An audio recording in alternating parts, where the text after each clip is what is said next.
예, 11시 20분 지나고 있습니다. 터닝 포인트, 체크 포인트 볼 텐데요. 뭔가 좀 터닝을 하면서 힘을 더 내줘야 되는데 오늘 시장은 조금 갇혀있는 그런 관망세 흐름들입니다. 오늘 함께해 주실 두 분입니다. 유니스토리 자산운용 김장열 투자전략본부장, DB금융투자잠실지점 김병수 PB 함께합니다. 어서 오십시오. 네, 안녕하세요. 네, 시장이 좀 갇혀있다고 말씀드렸는데 그래도 우리가 이제 체크 포인트를 봐야죠. 오장 터닝 포인트 첫 번째 보겠습니다. 무너진 엔비디아 기술주 조정 시작됐나.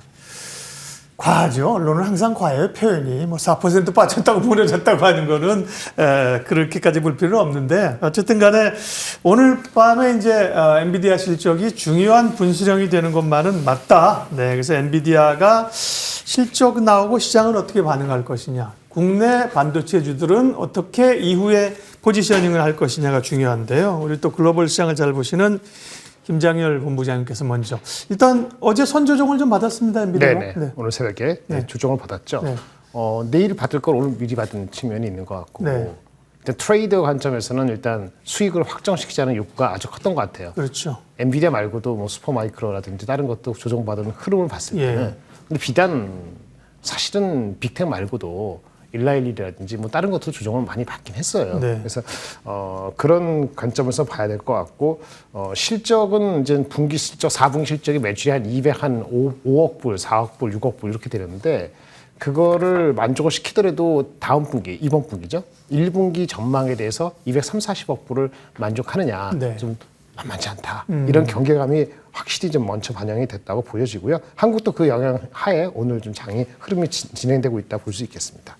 기술주는 고별 많이 고평가되어 있다는 얘기는 하잖아요. 조정받을 땐 됐다. 아니면 조정 후에 그래도 기술주 빅테크 엔비디아다. 아니면 조정을 좀 받을 타이밍이다. 어떻게 보십니까?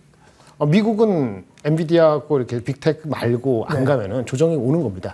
한국은 이제 기업 밸류화 프로그램인지 다른 게 있기 때문에 쿠션이 있을 수도 있는데 물론 그것도 조정 어저께 받았습니다만은 그래서 미국이 조정 받으면 한국 장이 기업 밸류가 다른 게 있더라도 한국도 그 정도 조정은 아니더라도 조정이 불가피해요. 그렇죠. 예, 그래서 미국이 흔들리면 그죠. 네.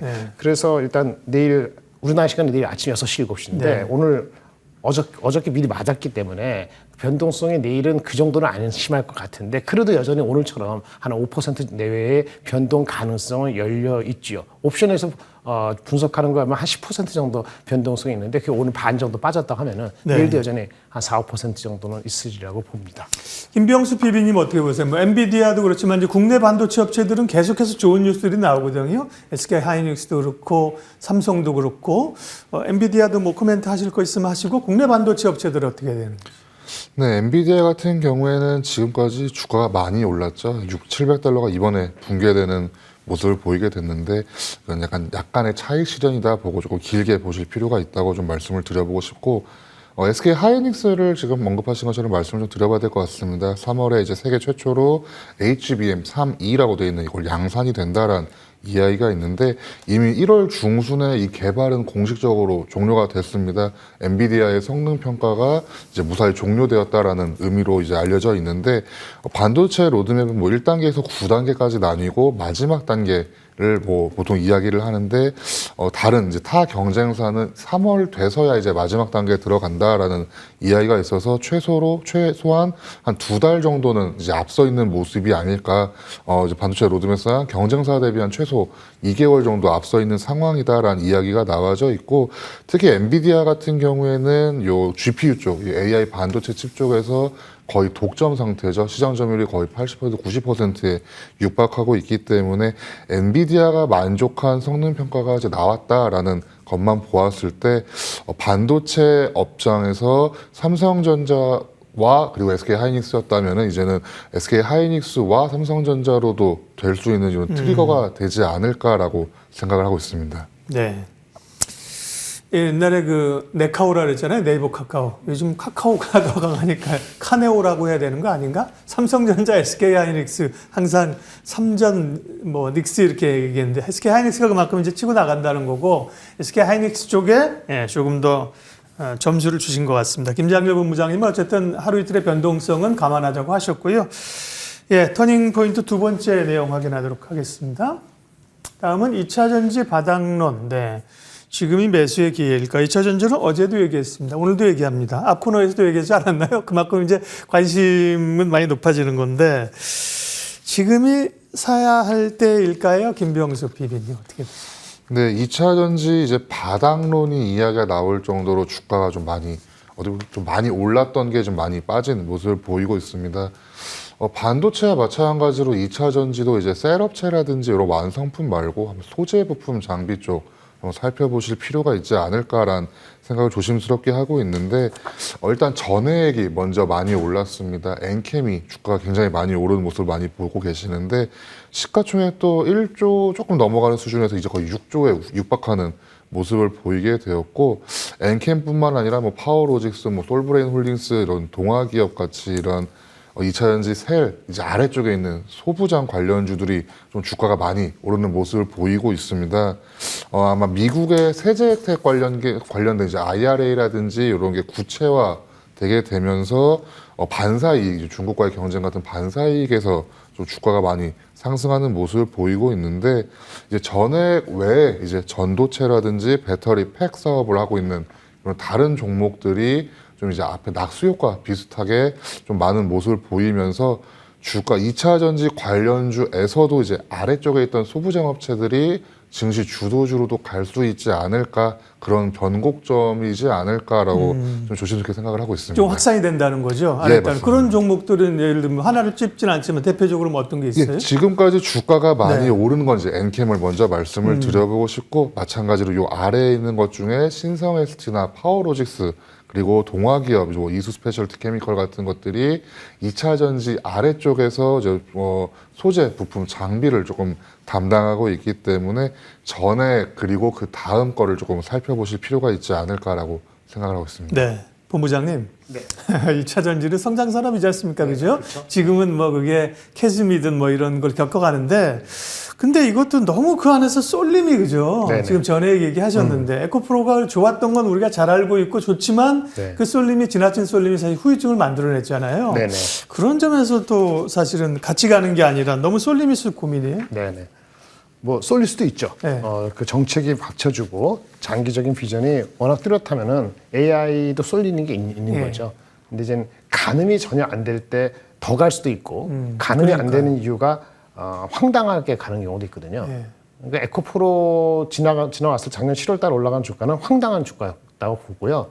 애널리스트들이나 그 시장에서 조저히 밸류가 안 될 때는 그때 사면 안 되는 거죠. 그래서 단순히 쏠려서 뭐 이슈가 되는 게 아니고 엔캠 같은 거는 가늠이 안 되는 거 황당한 레벨이기 때문에 그 관련돼서 엔캠이 만약 가기 때문에 엔캠만큼은 아니도 비중이 10% 20%인 다른 주식도 덩달아 가는 거는 제가 봤을 때는 굉장히 위험하다고 보여집니다. 일단 애널리스트들이 왜 커멘트를 안 하는가 그 이유를 아셔야 되는 거고요. 지금은 뭐 10% 20% 갖고 계신 분들의 영역이 있습니다만 나중에 누군가는 크게 그걸 때문에 고생할 가능성이 매우 크다고 보여집니다.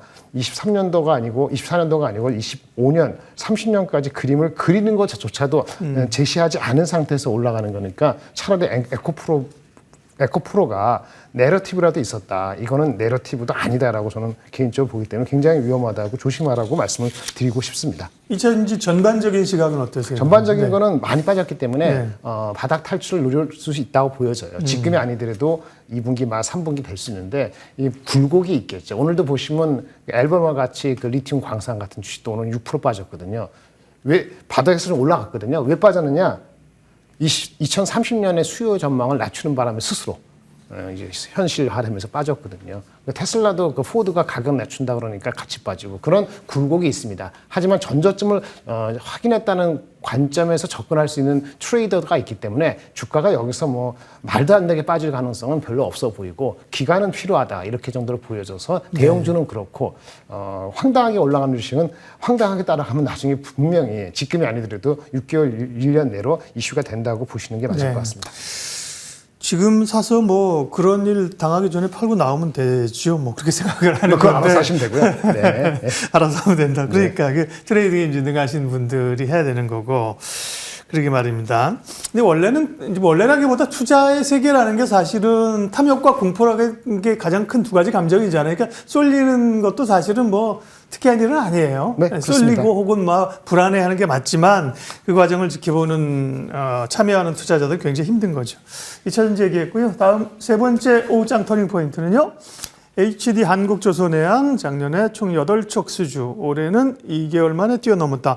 조선주가 작년에 굉장히 그 큰 폭의 상승세, 소위 뭐 빅사이클이 들어왔다고 했다가 꽤 조정을 받았어요. 그리고 다시 좀 수주 얘기가 나오고 있는 상황인데 조선주의 지금 상황은 어떤지, 어떤 전략일지 이 얘기는 김장일 본부장이 좀 해주세요. 네, 일단 작년에는 수주로 간 거고 네. 올해는 이제 수주가 받은 것이 실적으로 되기 때문에 실적은 좋아질 수밖에 없습니다. 이 대표적으로 지금 앵커님 말씀하신 대로 HD 한국조선해양이 지주사지 않습니까? 중간지주사. 네, 중간지주. 그러니까 현대중공업도 미포도 있고 뭐 가장 중요한 건 삼호중공업 이렇게 네. 여러 가지 있는데 오도 받은 게 수주 받은 것이 실적을 발견되기 때문에 1분기, 2분기, 3분기, 4분기 실적은 좋은 건 너무나 명확관화한 거죠. 근데 명확한 실적이 확인되더라도 수주가 또 끊기면은 주가는 잘 안 가는 경향이 있거든요. 근데 오늘 발표된 거, 최근에 이제 이슈가 되는 게 수주가 계속 이어진다는 측면에서, HD 한국조선 해양이 다른 주식, 굳이 얘기하면 뭐 현대미포조선보다는 더 안정적이라는 측면, 삼호중공업이 있고, 그 다음에 원래 자회사들이 약간 적자성 아니면 일회성 비용들이 처리가 있었는데 지난 4사분기에 그런 걸 떨치고 일어났다는 측면에서 실적에 대한 안정감이 있기 때문에 가장 먼저 간다고 보실 수 있을 것 같고요. 그래서 제가 봤을 때는 수주가 갑자기 끊기는 일만 없으면은 속도는 느리지만은 주가 상승은 더 전반적으로 여유가 있다라고 보여집니다. 속도 측면에서는 우리가 핫하지가 않은 거예요. 그렇죠. 2차 전지 바닥이나 반도체나 이런 기업 밸류 이런 식의 그렇죠. 끼어들 수가 없기 때문에 네. 조금 긴 호흡으로 보시는데 긴 호흡이 내려가는 호흡이 아니고 우상향이 아직 기조 안에 있다라고 보셔도 괜찮을 것 같고 대표적인 게 안정적인 찾으려면 HD 한국조선해양이 전반적으로 조선주가 다 랠리할 때는 더 좋은 종목이 있겠습니다만은 지금은 이 종목 정도가 가장 탑픽으로 꼽히는 이유가 충분히 있다라고 보여집니다. 맞습니다. 그러니까 이게 지금 시류에 주목을 못 받는 거죠, 그죠? 보니까 한국조선해양은 PBR이 0.85, 미포조선은 1.1. 저 PBR을 부각되기에는 그죠? 결국은 실적으로 모멘텀을 받으면 갈 수 있다. 긍정적으로 조선주 평가를 하셨어요. 조선주 얘기는 김장일 본부장님 얘기로 가름하겠고요. 다음 포인트로 바로 넘어갈게요. 오후장 터닝 포인트 네 번째는 주도주가 초전도체냐? 네, 주도주 부재 속에 봐야 할 섹터는 김병수 PB께 초전도체 어떻게 해야 돼 이렇게 여쭈면 지금 너무 가혹한 거니까 바로 그죠? 어쨌든 이런 쏠림 아까도 잠깐 얘기했지만 그죠? 제한된 에너지가 쏠림 그 중에 뭐 초전도체도 물론 있고요. 그런 섹터들이 많이 있잖아요, 그죠? 뭐 로봇, AI 뭐 전체적인 틀을 좀 봐주면서 그래도 그 가운데서 순환매라고 하면 볼만한 섹터가 어떤 게 있는지 알려주세요. 네, 결국에는 경제를 이끌어가는 한 축은 이제 저는 정책도 굉장히 중요하다라고 생각하고 있습니다. 그렇기 때문에 지금 정책적으로 가장 관심 많은 두 가지 사항이 있는데 첫 번째로는 이제 기업 밸류업 프로그램, 이제 밸류업 프로그램이라고 해서 저 PBR 쪽 관심 테마를 많이 받고 있고 두 번째는 어쩔 수 없이 4월에 총선이 있기 때문에 관련된 정치인 테마주도 있겠지만 여기에서 파생된 정책 테마주도 조금 살펴보셔야 된다라고 좀 먼저 요약을 드려보도록 하겠습니다. 일단 가장 먼저 나왔던 게 결국엔 기업 밸류업이라 해서 저 PBR 쪽 관련 주들이 이달 초 지난달 말부터 좀 주가가 많이 오르는 모습을 보였습니다. 그 중에서도 저 PBR 주에서는 가장 많이 올랐던 게 이제 자동차 쪽 현대차와 기아가 굉장히 많이 올랐는데 외국인 순매수가 굉장히 많이 이어졌습니다. 이달 들어서 코스피에 한 5조 정도를 외국인이 순매수했는데 그 중에 1조 이상을 현대차 그리고 한 4천억 가까이를 기아를 매수하게 됐는데 결국에는 이제 PBR이 낮은 종목들이 조금 관심을 받고 있고 그 중에서 이제 금융주와 함께 지주사 쪽도 많이 관심을 받고 있습니다. 특히 지주사 같은 경우는 ESG, 이제 거버넌스 쪽에서도 많은 관심을 받고 있고 이것만큼 정책적인 입김 또는 주가가 상승할 수 있지 않을까라는 생각을 하고 있습니다. 정책 개선의 수혜를 받을 수 있는 종목 중에 저 PBR은 실적은 좋은데 PBR이 낮은 이런 거는 아마 기업 쪽, 이제 자동차 쪽을 좀 말씀을 드려보고 싶고 두 번째로 지주사 쪽을 살펴보실 때는 주주환원 정책을 실제로 하고 있는, 그리고 지주사 아래 실질적으로 돈을 벌어오는 기업들이 충분히 실적을 나올 수가 있는지 이 두 가지를 좀 보셔야 될 것 같은데, 이달 말에 이제 기업 밸류 프로그램이 조금 세부 사항이 발표가 될 겁니다. 그 전에 지금 어떻게 보면은 조금 저 PBR이라고 해서 주가가 많이 오르는 모습은 조금 경계하게 되면서 테마성 매매는 좀 경계가 필요하지 않을까. 그 시점이 이제 설이 지났기 때문에 조금 살펴보실 필요가 있고, 지금 말씀하신 초전도체라든지 뭐 AI라든지 이렇게 로봇이라든지 돌아가면서 순환매가 나오게 될 겁니다. 그 중에서도 저는 정책적으로는 조금 먼저 살펴보실 필요가 있다라고 좀 먼저 말씀을 좀 드려보도록 네, 하겠습니다. 그냥 단순한 테마보다는 정책의 뒷받침을 받고 있는 대표적으로 저 PBR이고요. 저 PBR 얘기는 김장률 본부장께도 한 1분 정도만 여쭤볼게요. 다음 주 월요일 날 이제 정책 발표가 나오잖아요. 이게 어떤 이슈의 어쨌든 소멸일지 아니면 다시 사실은 그 영향력은 크잖아요, 그죠? 네네. 추가적인 에너지 공급이나 레벨업이 가능할지. 제가 봤을 때는 약간 기대보다는 예. 약간 경계감이 이미 좀 어저께 오늘 사이에도 그렇죠. 반영이 됐기 때문에 기업 밸류 쪽으로 그들 기대를 가질 것이냐는 것은 진짜 뚜껑을 열어서 그것이 일본이나 대만하고 비교했을 때 충분히 스트롱한가 강도의 측면이 하나 있고, 또 하나는 지금 정부가 그 지지율이 계속 유지되느냐 계속 내려가느냐는 것도 정치적인 코멘트가 아니고 중요합니다. 지금 정부가 지지를 계속 받으면은 정책의 지속성이 있다고 사람들이 생각하게 될 것이고, 그러면 아마 후속 조치가 있을 거라고 생각하기 때문에 26일 이후에 실망이 있더라도 다시 매수로 들어오는 사람들이 외국인 중심으로 있다고 보여집니다. 왜냐하면 일본도 사실은 한 1, 2개월 동안 세게 올랐다가 10몇 프로, 그 다음에 조정을 받았습니다만은 바로 한 달 이내로 후속 조치가 나오면서 올라갔거든요. 그거는 후속 조치가 오는 것은 정부에 대한 믿음인데, 정부에 대한 믿음은 뭐죠? 그 파퓰러리티가 얼마나 유지되는가가 중요하기 때문에 그게 하나 있고요. 또 하나는 그 엔비디아 이런 주식 쪽의 IT가 무너지면은 그쪽으로 방향을 찾으려고 노력을 할 거기 때문에 금방 버리지는 않을 겁니다. 근데 반대로 IT가 너무 세면은 빌미를 이익 실현 빌미로 가져갈 수 있는 두 가지가 같이 엮여 있다라고 보시고 일주일 맞이하셔야 될 것 같습니다. 네. 좋은 그 방향성을 잡아주셨고, 김병수 PB는 또 구체적인 디테일한 전략을 주셨습니다. 오장 터닝 포인트 마지막 주제입니다. 네, 공략해 볼 만한 관심 종목 듣는 시간이죠. 김장열 본부장님. 네, 저는 제우스를 한번 가져와 봤는데요. 네. 제우스는 반도체가 매출 70% 정도는 반도체 장비주입니다. 그 세정 장비라 해가지고 이물질 같은 걸 제거해주는 장비가 있거든요. 네. 뭐 큰 회사는 삼성의 자회사 세메스 이런 회사가 있어요. 경쟁이기도 하고.